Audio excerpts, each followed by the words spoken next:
Hi, this is Bhoomika Sharma, and continuing forward in the course, we have Vocabulary 101, learning about vocabulary, why is it important, what can you do in order to improve it. Okay, so how to improve your vocabulary? Read books. I have written this in caps, lots of books.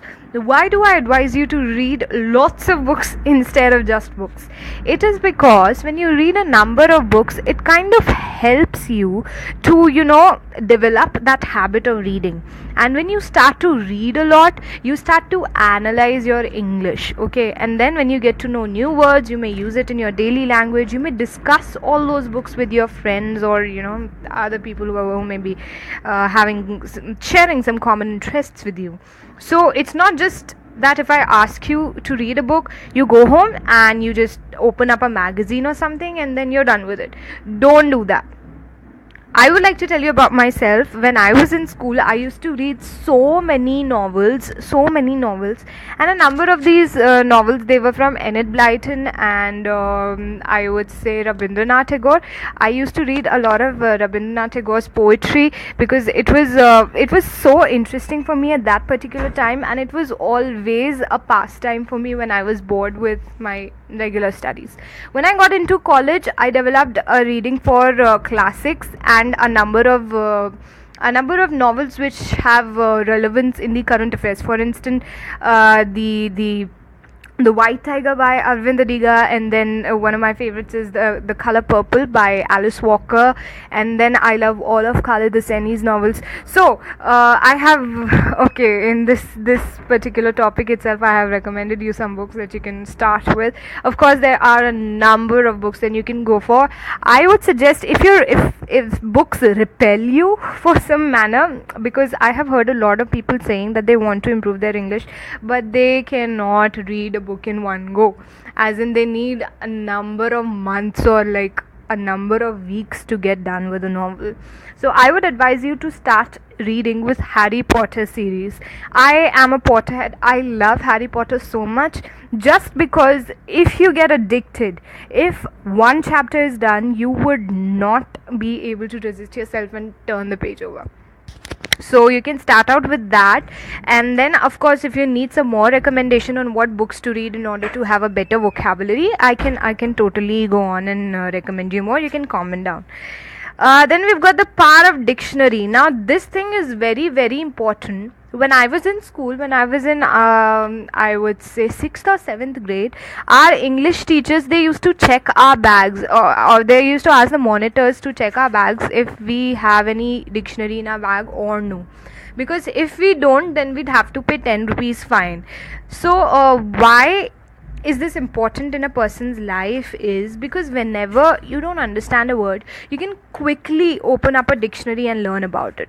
Yes, and some of you may be educated in phonetics, but not a lot of you. I think phonetics is only for those who are pursuing for English literature at a higher level.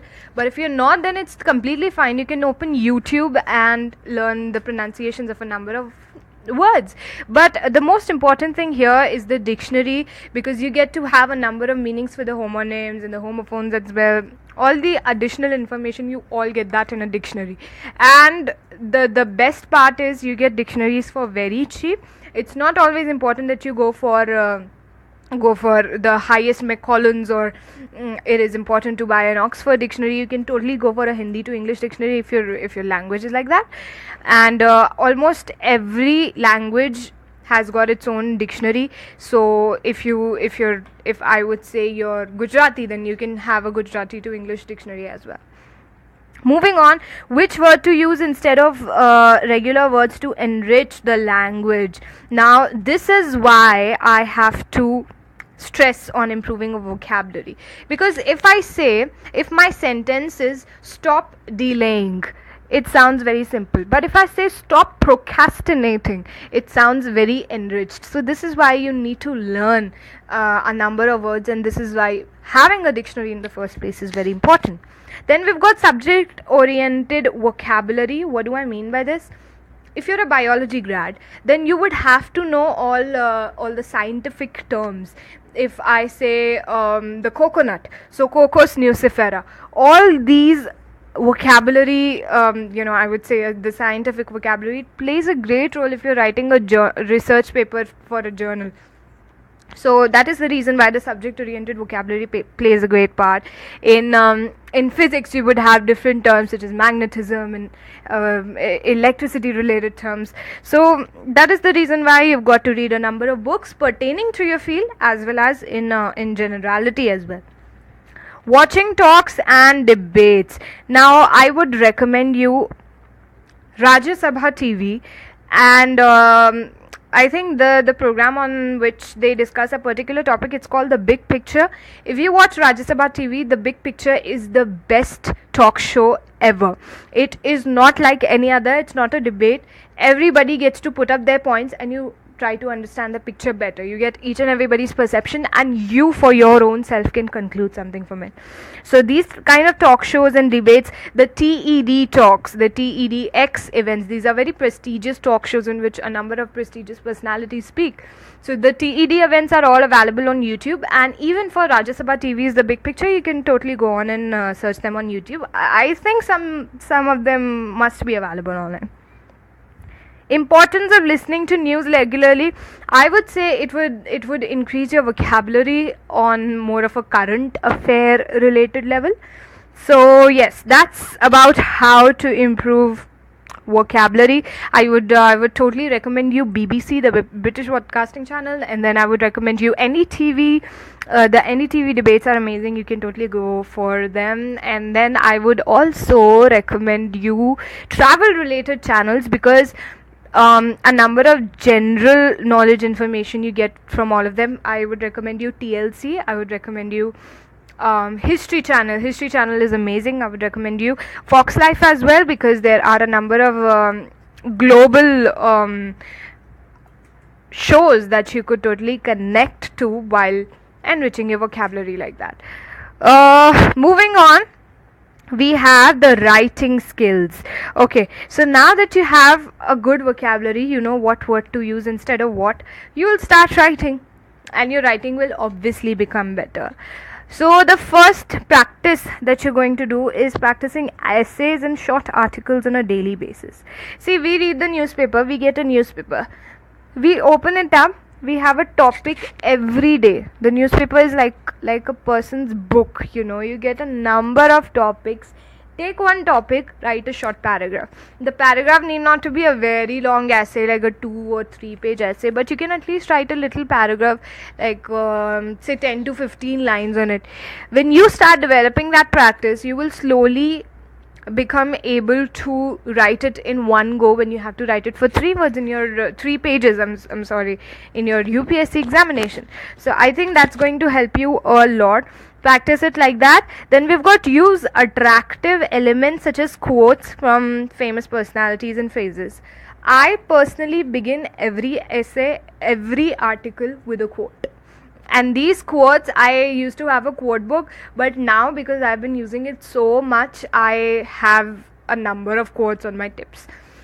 Because you use these quotes and everything, they are so helpful even in group discussions also. When you go for an interview and the company, they ask you to have a group discussion amongst the peers that you're there with.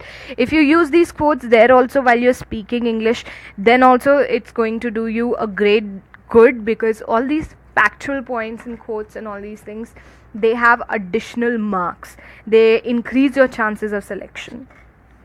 Use current affairs and statistics.